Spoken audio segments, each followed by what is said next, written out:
Welcome to Amplifying Leadership and Tip Thursday with Tara. I am Tara Lehman, a partner, coach, and consultant at Twin Life Coaching and Business Services, of which Amplifying Leadership is a division. I hope to bring you some information or key takeaway you can use to build, enhance, or grow your leadership skills with Tip Thursday with Tara. Sometimes us leaders need to be reminded or become more self-aware about where we came from, perhaps in an organization, or even what our employees do every day so that we can lead them effectively.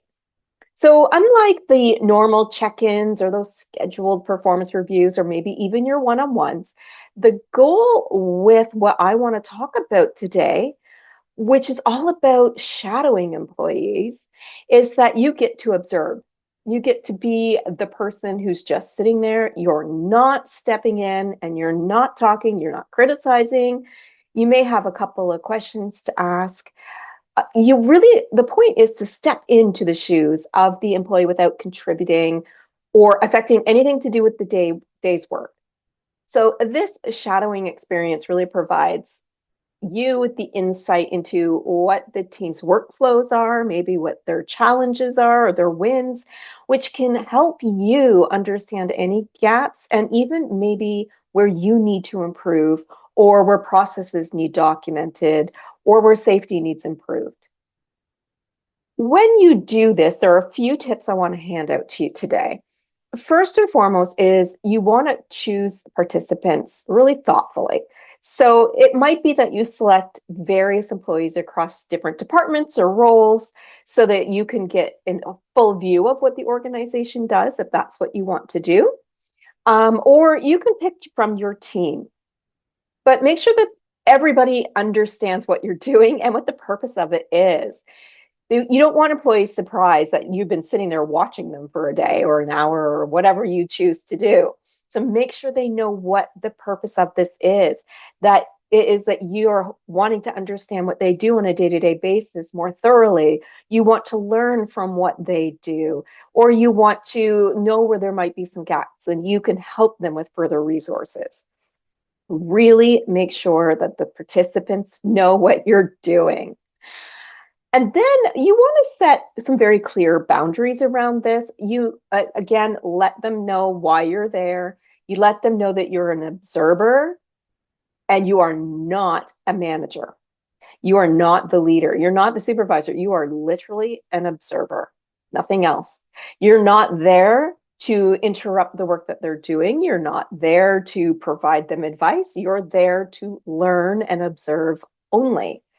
That really does help prevent any disruptions to whatever the natural workflow is for their day. And it may also reduce any pressure they feel about a leader watching them, everything that they're doing. You don't want them to feel that you're there to reprimand them later. You're just there to see what they do and learn and understand. Then when you are there, you want to be fully present for what you're doing. You want to dedicate your attention, kind of like we've talked about active listening in the past, where we want to really be focused on them and what they're doing and the experience of shadowing your employees. So leave the cell phone somewhere else. Don't take your computer with you. You might have a note paper and pen, but you don't want to be checking emails. You don't want to look distracted.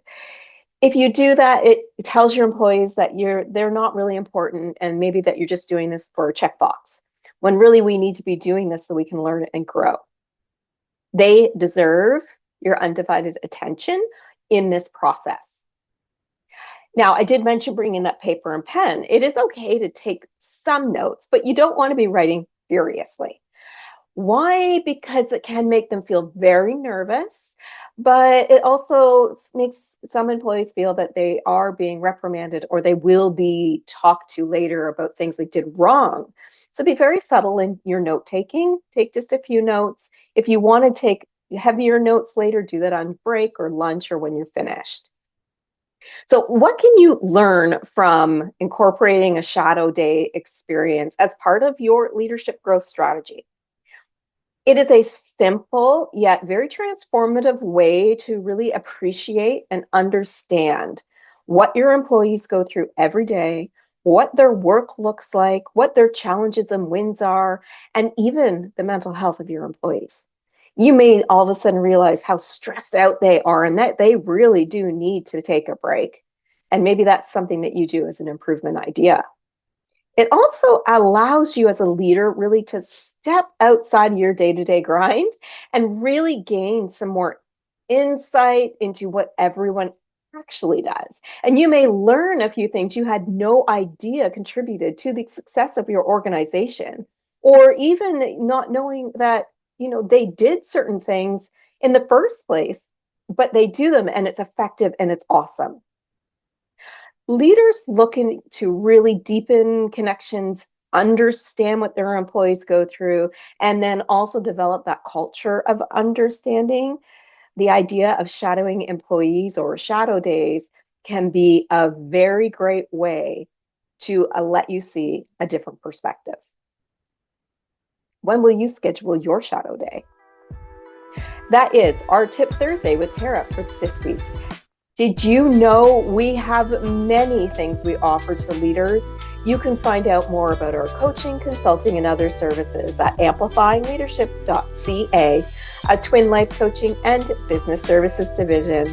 Until next time, remember, leadership matters.